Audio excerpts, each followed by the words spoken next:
A taste for the ancient, a desire to learn about the history of our predecessors, has always enlivened people's minds. The ancient Greeks and Romans also loved to study their forefathers. Their attention was focused on the cultures and cities of the 2nd and 3rd millennia BC.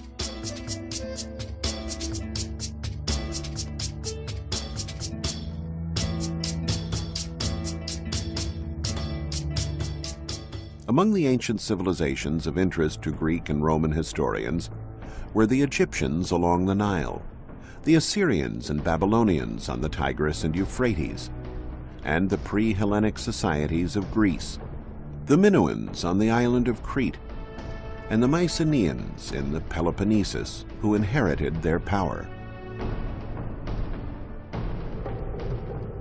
The mystery and allure of Egypt was always a strong attraction. The age of the pharaohs had long faded by the 2nd century BC, but the traces of that glorious past were still to be found everywhere. Inscriptions carved into the columns of temples told of grand deeds.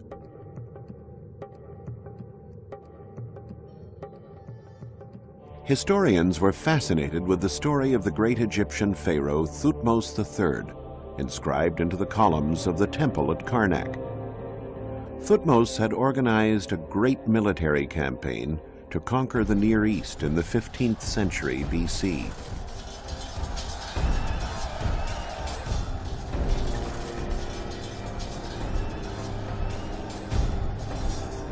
When Thutmose reached those lands, however, he found that many of the very ancient Babylonian cities on the Tigris and the Euphrates had already been reduced to majestic ruins steeped in history. Of those ghost cities, one in particular has had an irresistible allure for historians: Ebla. Ebla was a legendary Assyrian city north of the Euphrates, and the capital of an important ancient kingdom. But the ensuing centuries buried the ruins in sand, erasing all traces of the settlement from human memory. Apart from the inscription at Karnak, all that had remained of Ebla was a citation in the Bible.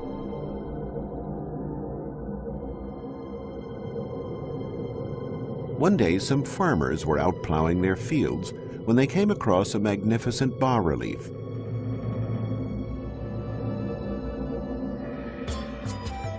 The news attracted an Italian archaeological team who unearthed pottery, elaborate utensils, and the torso of a statue bearing a votive inscription that clearly specified the name of the city. Ebla had been restored to existence.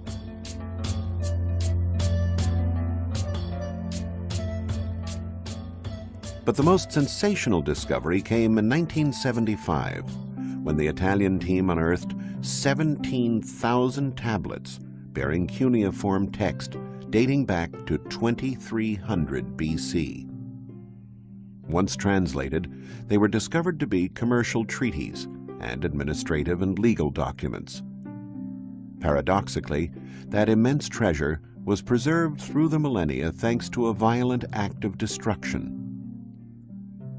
Around 2300 BC, the city was attacked and razed to the ground by King Sargon of Akkad.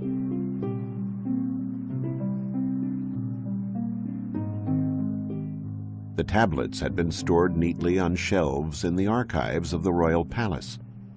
The palace collapsed in such a way that the tablets were left stacked one atop another, a position which favored their preservation and allowed archaeologists to accurately reconstruct their content. Ebla was a flourishing commercial center in ancient Syria, and its king was a rich merchant. Commerce was so important to the king that caravans leaving for the Orient or for the Mediterranean were invited to lodge in the royal palace. These caravans were the genesis of the city's fortunes and kept its king in power. If they were headed west, the caravans would make their way to the sea.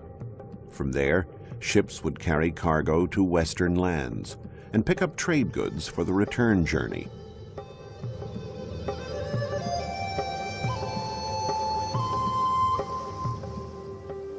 Some of the goods that traded hands included fine pottery and art, but also much-needed metals for weapons and armor. Sailing the Mediterranean at that time, however, was a great risk. Whoever had the biggest ship controlled the seas. And for a long time, it was a population known for acts of piracy who dominated the Mediterranean, the Mycenaeans. Between Mycenaean Greece and the Orient, there was a city that preyed on ships traveling along the Hellespont toward the Black Sea, the legendary Troy. The Mycenaeans fought a war against this city that has captured the imagination of historians and generations of students.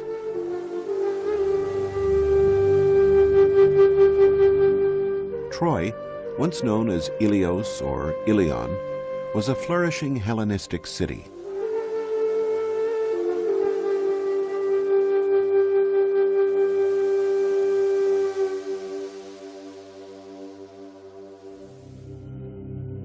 It was also one of the greatest mysteries challenging archaeologists.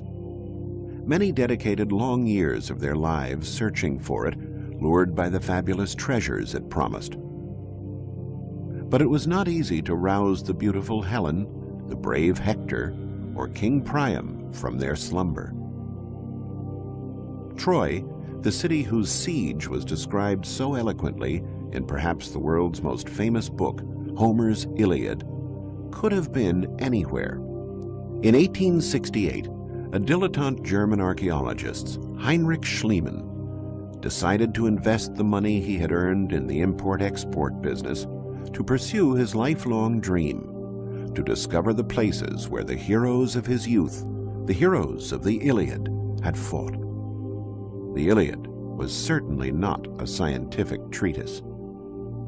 Before being committed to writing around the 5th century BC, it had been handed down through generations by way of oral tradition and referred to events that had happened hundreds of years earlier. Yet Schliemann decided to put his faith in the text. Many archaeologists were hunting for Troy, and they looked for it on this hill, known as Bunarbashi, in an area between the Turkish cities of Çanakkale and Izin. Schliemann, however, was not convinced by that location. He combed the Iliad in search of clues. Homer mentioned 2 rivers, the Scamander and the Simoentia. The battles among the Homeric heroes took place around a fortified citadel built on a natural rise. They may have been figments of the author's imagination, but Schliemann chose to believe them. This hill, Hisarlik, was quite similar to the Homeric description. It was here where Schliemann began digging, and in the end, it was here where he found Troy.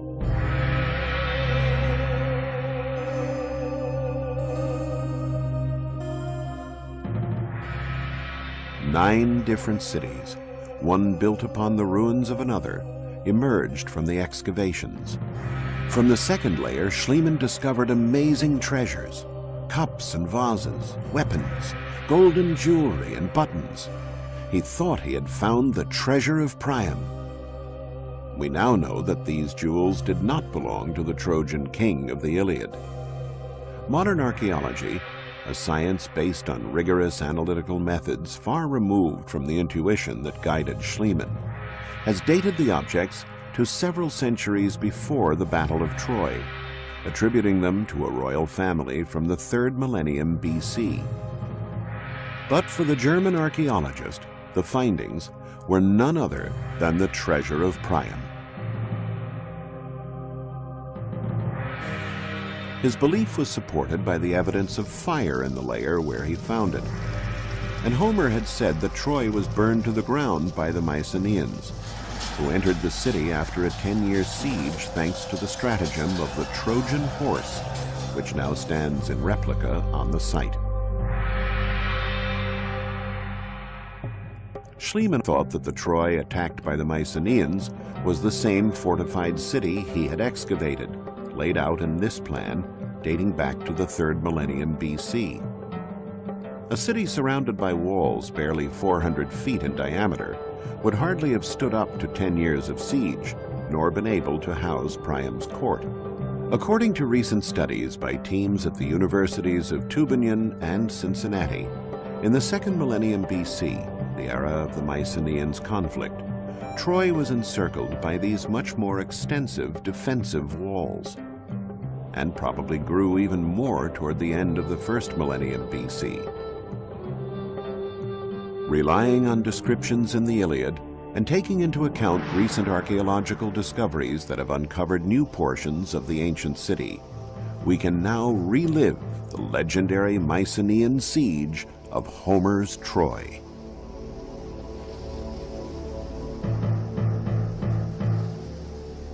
This is what the Mycenaean soldiers would have seen when they landed in force from the sea to challenge the city.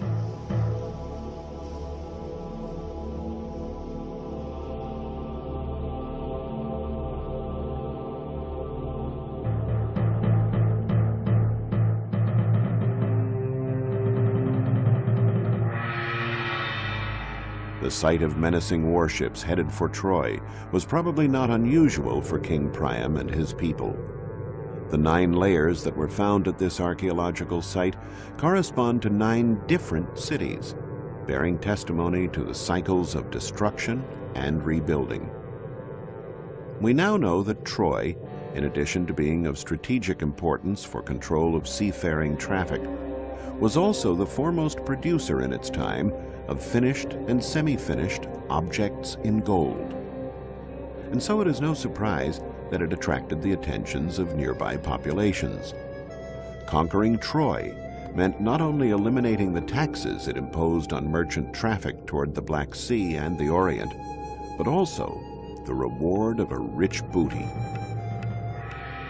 And so it was essentially economic motives that drove the Mycenaeans into Homer's legendary war, while Homer's account of the beautiful Helen and the courage of heroes like Achilles and Hector has richly imbued the event with drama and romanticism.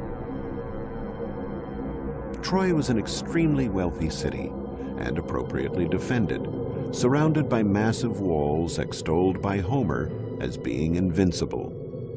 That's why, after 10 long years of a fruitless siege, the Mycenaeans were forced to come up with the expedient of the wooden horse. Troy was destroyed and rebuilt 9 times, the last time during the Roman epoch. One of the grandest city plans was created by none other than Alexander the Great. The noble deeds of the Trojans against the Mycenaeans were so vivid in the young leader's mind that he made an offering of his armor to the goddess Athena, who was venerated in Troy. In response, the Trojans presented Alexander with armor that they claimed was used during Homer's war. The historians Strabo and Plutarch both reported the anecdote that Alexander the Great always wore that armor into battle, considering it to be a sacred symbol. In the 1800s, it was believed that this fortified city was of medieval origin, so archaeologists never bothered to dig within its walls in search of evidence of ancient civilizations.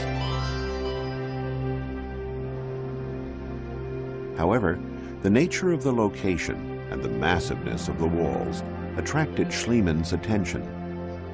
He had crossed through this area on the Peloponnesus on the search for Troy, and was quite struck by these enormous stacked masses located near modern-day Argos. His mind was flooded with the images of the myths of his childhood and the words of Homer, who made mention of only one Mycenaean city girded by walls, the legendary Tiryns, built by the giant Cyclops. Schliemann, inclined to live out the dreams of his youth and to take seriously the contents of ancient books, refused to accept the idea that that gigantic fortress dated back only to the Middle Ages. Those rocks inspired in him legends and myths hailing from the dawn of time. And there was also the Greek historian Pausanias, who confirmed the Homeric accounts about the existence of Tiryns. Pausanias had even gone so far as to compare the grandeur of the fortifications of Tiryns to the pyramids of Egypt. So somewhere near Argos, there still had to be those Cyclopean walls. Such a grandiose monument could not have simply vanished into thin air. And once again, the excavations vindicated Schliemann. At the top of the citadel, the ruins of a marvelous palace were found, with frescoes in Minoan style dating back to the 2nd millennium BC. It was the Fortress of Tyrants. And once again, a destructive war was the reason for the preservation of all that beauty. The upper floors of the palace, collapsing onto those below, had filled the frescoed rooms with debris. The fire set by the invaders then melted the bricks, creating a sort of shell that preserved the remains of the palace. But who were the powerful invaders able to destroy such a powerful city protected by these imposing walls? Historians discovered that the winners of this epic victory were the Dorians, a people from the north who settled in Greece after driving out the Mycenaeans. The secret of their power? Their weapons were made of iron, a material unknown to the Mycenaeans, who fought with more brittle bronze weapons. The strength and audacity of Achilles' heirs availed them little. Their swords shattered as soon as they touched those of their enemies.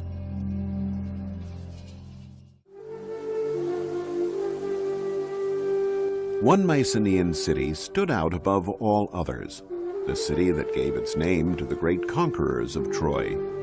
It was called Mycenae, a city recorded by Homer as having an abundance of gold.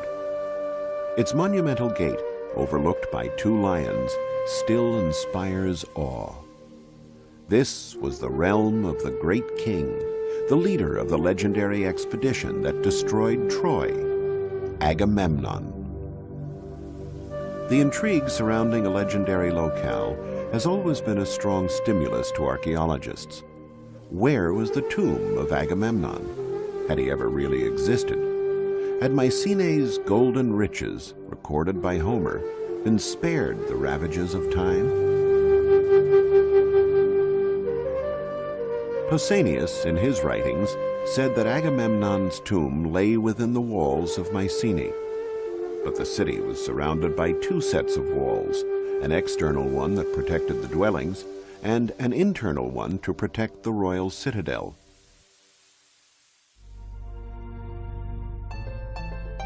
The search carried out within the external walls proved vain until Schliemann arrived on the scene.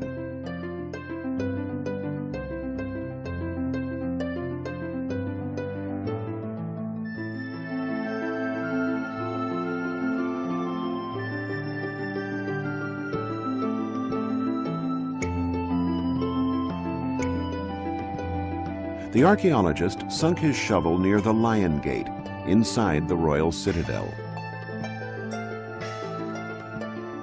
And he dug until the ground had yielded, from a number of tombs, the glittering metal immortalized by Homer, 33 pounds of gold.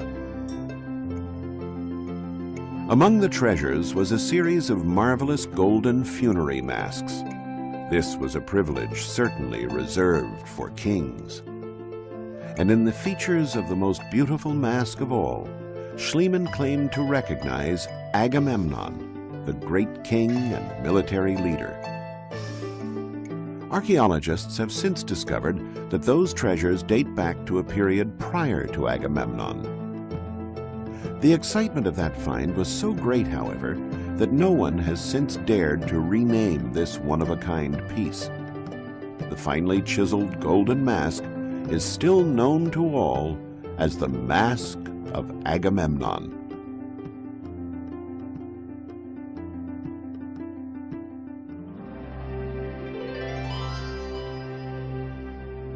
Schliemann had reached the heart of the Mycenaean civilization, the legendary home of its great king. And of course, a great king needs a great palace. Entering these rooms, recreated here according to Homer's description, we can see what a profound influence the Mycenaean culture had on the Greeks. The Mycenaean civilization handed down its own image to posterity, partially through architecture.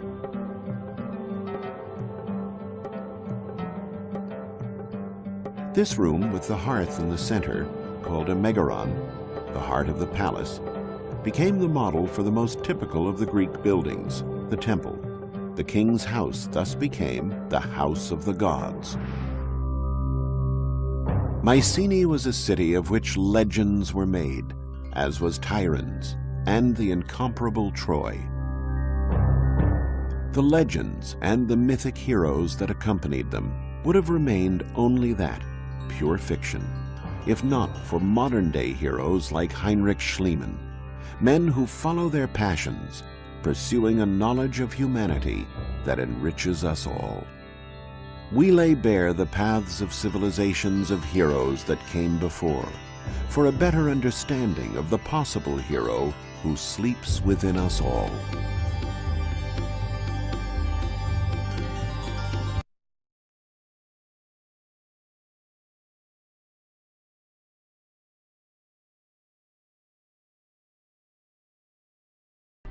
The Mediterranean Sea, 5th century BC, a great commercial network created by the Phoenicians. In hundreds of archaeological sites scattered around the Mediterranean, objects are often found that are completely extraneous to local civilizations and cultures. An Egyptian amulet in Greece, a Greek vase in Africa, a huge multitude of goods moving from one country to another and another had to be transported and traded in some sort of systematic way. And it is the Phoenicians, with their tall headdresses, their formidable ships, their skills in trading, and their courage on the high seas, who made a name for themselves in this pursuit. We'll see how the Phoenicians took on a diverse civilization of cultures and wove them together to become the undisputed lords of the sea.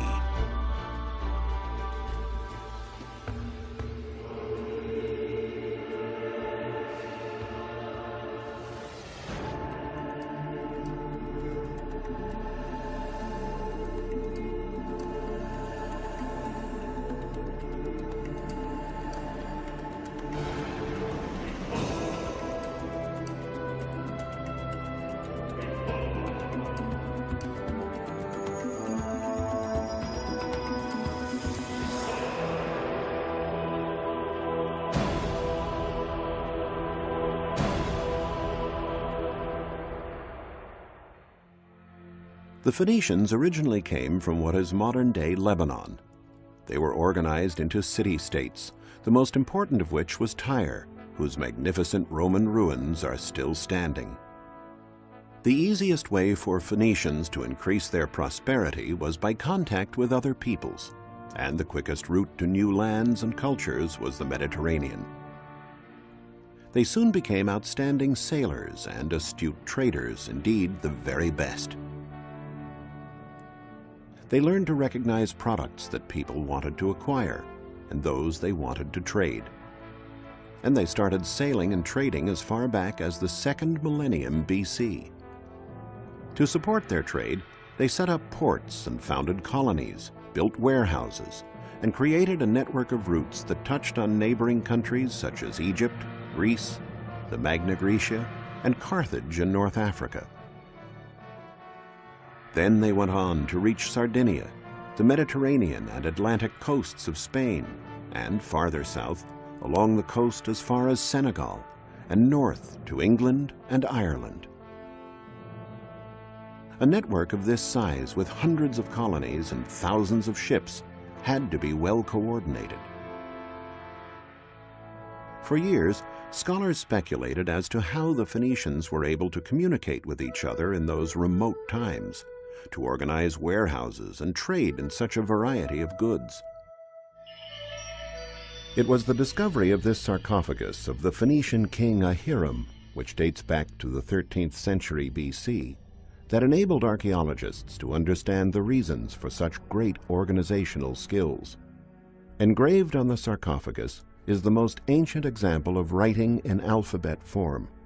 It is composed of letters and not hieroglyphics.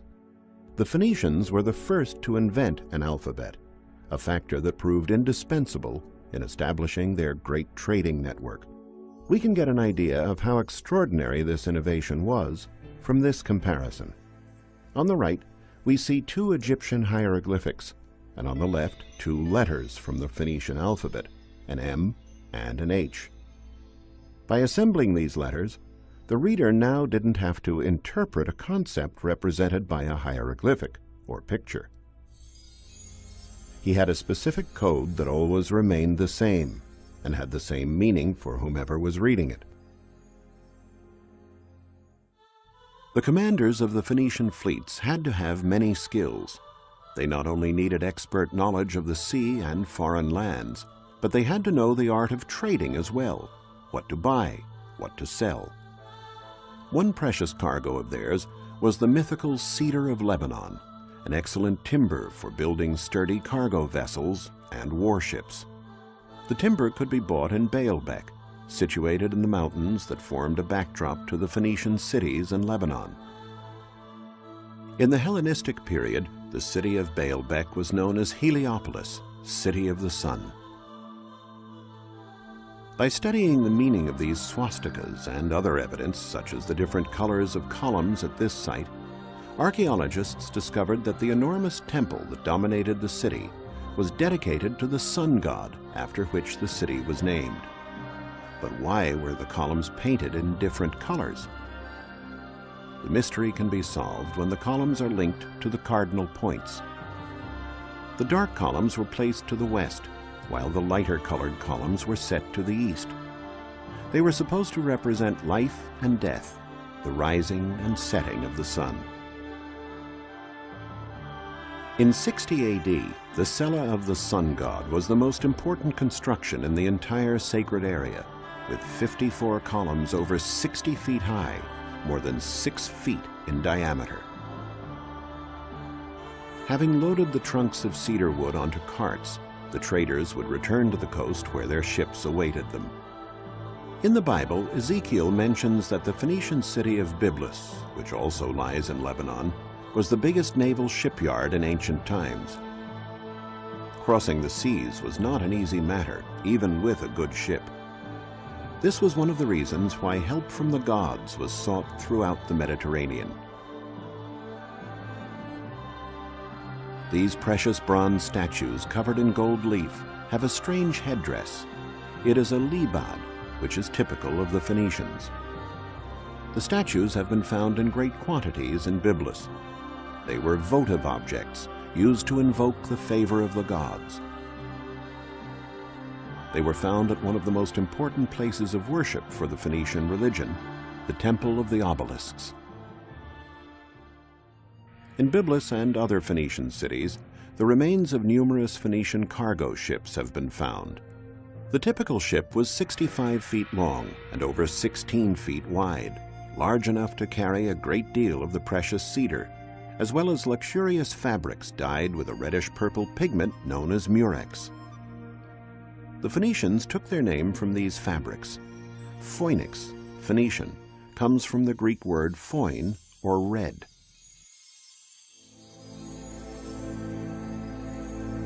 This precious cargo could have been exchanged in any port. But a wise fleet's commander might seek out a product that could be worth its weight in gold, a kouros. A kouros is an exemplary model of harmony and proportion in the male body. Many of these statues, dating from the Archaic period, were discovered on the island of Rhodes near Comoros.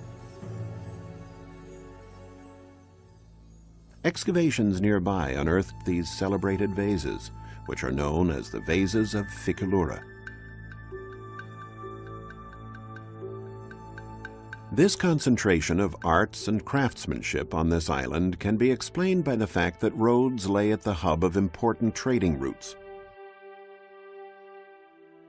To break up the long sea journeys, the ships sailed from island to island, and Rhodes was an obligatory port of call.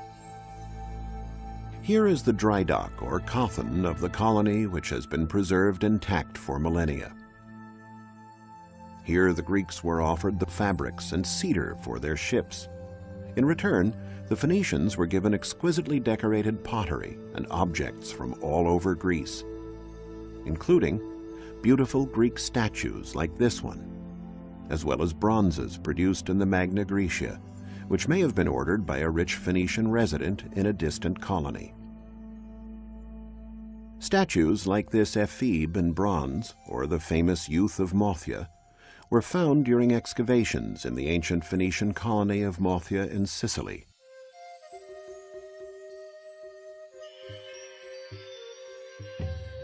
The statues testify to the level of Phoenician trading in the Mediterranean, a veritable cross-cultural exchange.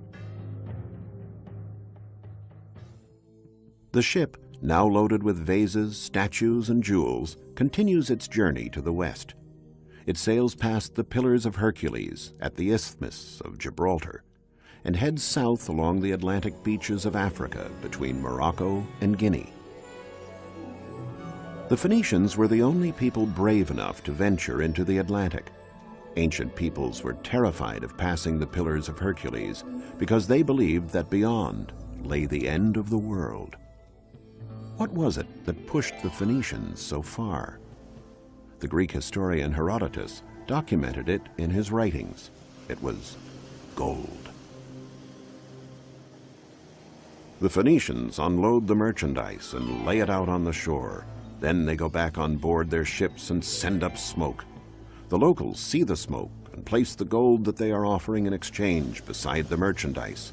Then they withdraw. The Phoenicians descend from their ships and examine it. If they calculate that the quantity of gold corresponds to the value of their merchandise, they take it and leave. Otherwise, they go back to their ships and wait until they are satisfied. The African peoples were very taken with the showy Eastern goods and quite indifferent to the yellow metal that was found in such abundance there. This was the great bargain for the Phoenicians, leaving inexpensive pottery and jewelry and setting off again with gold. The ship would now head north. Excavations in England and Ireland have revealed that the Phoenicians reached even these far-off lands. Numerous finds have indicated that in exchange for pottery and jewelry, the northern peoples gave tin, a metal that was in great demand for producing bronze and the other alloys used by the Phoenicians and Greeks.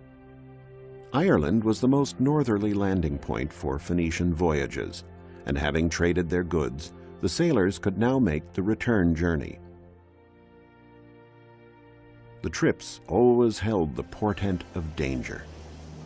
In the storms of the North Atlantic, the brave commanders would safeguard their ships and cargoes by tying themselves to the bow so that they could see more clearly and avoid the cliffs.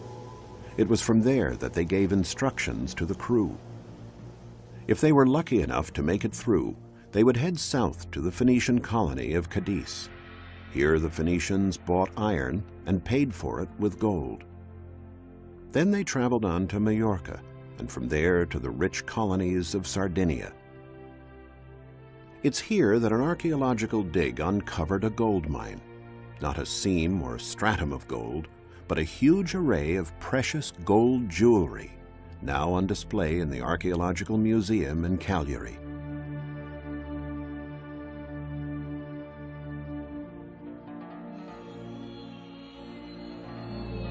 Since Sardinia has never had gold deposits, the precious metal must have come from Africa on Phoenician ships. In the Sardinian colonies, the Phoenicians themselves worked the gold into the most exclusive forms, modeling it in small molds. Sardinia was the largest producer of Phoenician crafts, especially in the field of glassmaking. They made ointment jars to hold balms and perfumes, necklaces, and characteristic amulets. For centuries, it was believed the Phoenicians invented glass. While science no longer holds with this theory, they definitely were peerless masters in the field of glassmaking. For many years, archaeologists pondered the reason for the ambiguous smile on grinning masks like this one. They also didn't know the reason for the long arms on certain statues. Only after years of research did they find the answers. The masks were used to ward off evil spirits from the tombs. As for the statues, they were related to the more esoteric aspects of Phoenician medicine. They were offered to the gods to invoke a speedy recovery from illness. The affliction to be cured was in the exact spot touched by the hands, almost as if the sick person wanted to remind the gods what needed to be healed.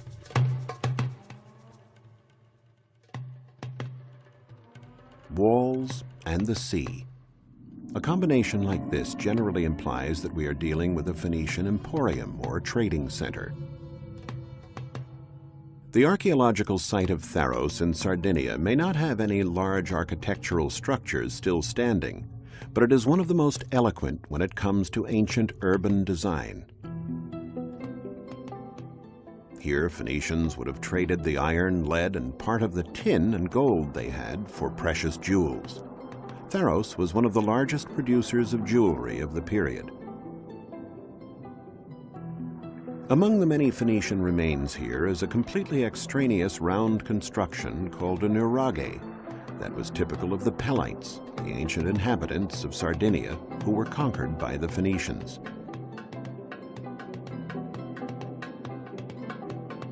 This is how the village would have looked about 3,000 years ago. The Nuraghic civilization is very ancient, dating back to the 2nd millennium BC.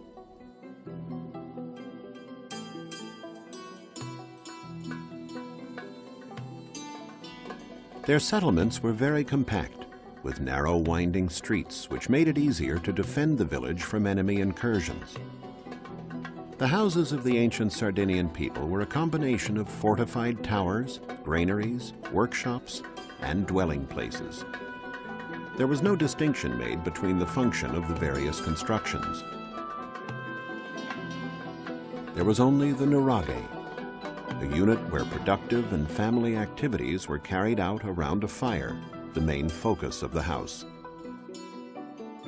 But what exactly does the word nuraghe mean? It seems to come from the way their dwelling was constructed. In the ancient local language, nur meant mound. As we can see, the walls of the constructions are thicker than the dwelling area. They were built with heavy stones heaped on top of each other without the use of mortar. The constructions reached heights of more than 65 feet without using any lime, and they are indeed mound-like.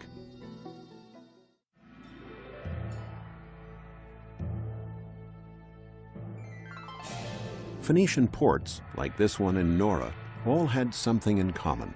They were situated near promontories. In this way, ships could be moored on both sides of the promontories, creating a larger dock area. The only thing the Phoenicians looked for was to be able to land quickly, get their business done, and then set sail again. These are the foundations of the Phoenician quarter in Nora. Although it's worlds away from the Romans' concept of living, with the Romans preferring large, orderly quarters equipped with many services and amenities, the Phoenicians did share the Romans' love of thermal baths. The baths here in Nora are decorated with rich mosaics. The theater here is also quite spectacular. Dating from the 2nd century AD, it is one of the most fascinating monuments in all of Sardinia.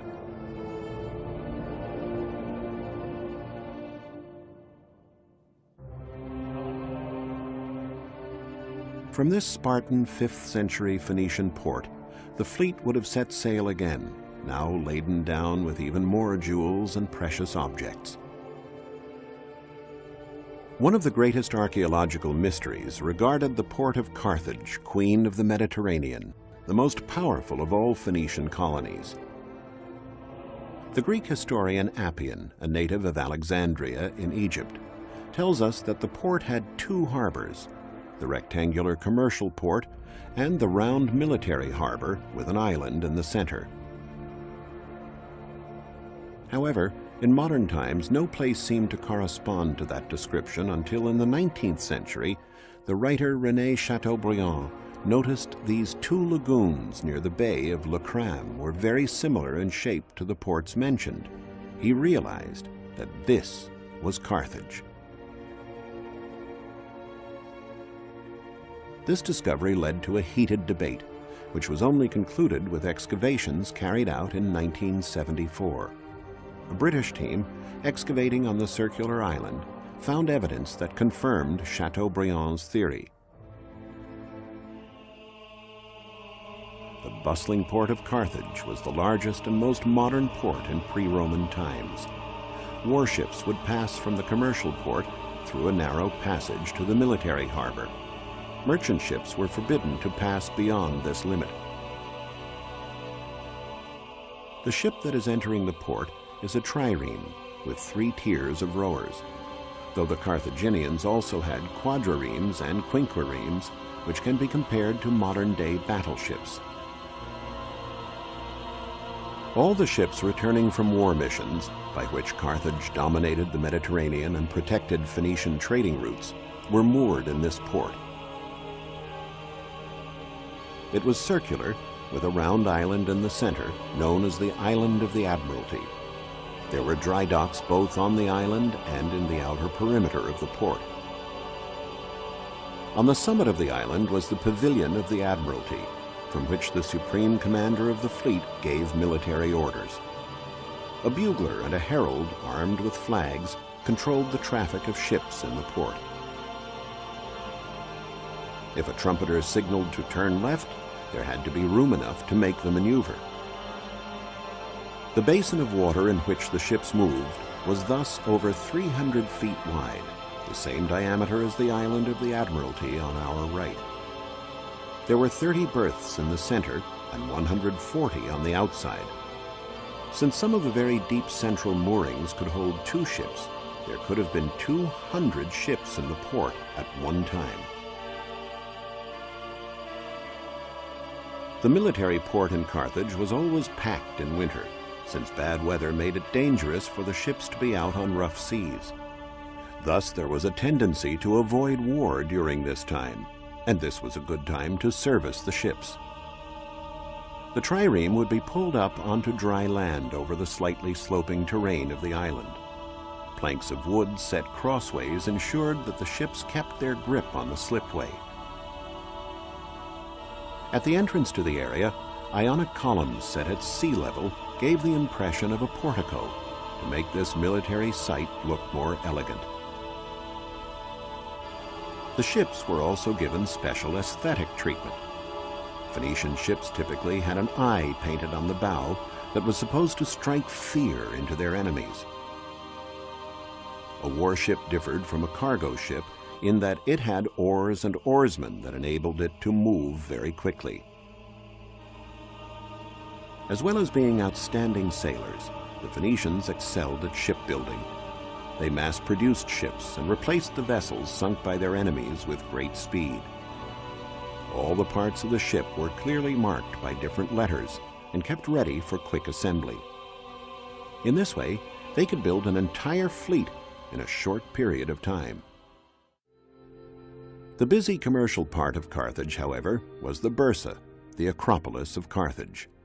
This is where the major transactions, the trades and selling of jewelry and glasswork brought from Sardinia, would take place.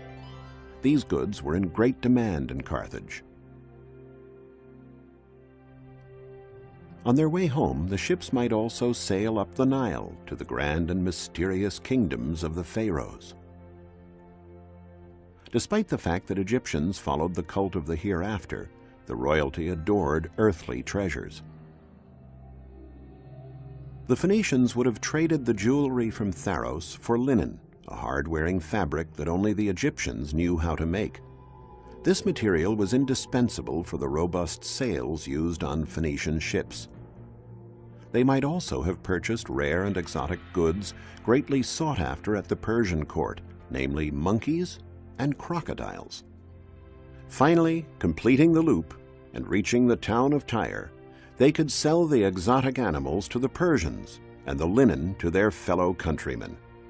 they'd be left with gold, silver, and a lot more money than they would have paid for the cedar back in Baalbek. Through their travels and their trading, their ancient wheeling and dealing, the Phoenicians formed links with most of the known world at that time, enabling a variety of peoples to share the best that distant cultures had to offer. The Phoenicians, undisputedly, the master merchants of the Mediterranean.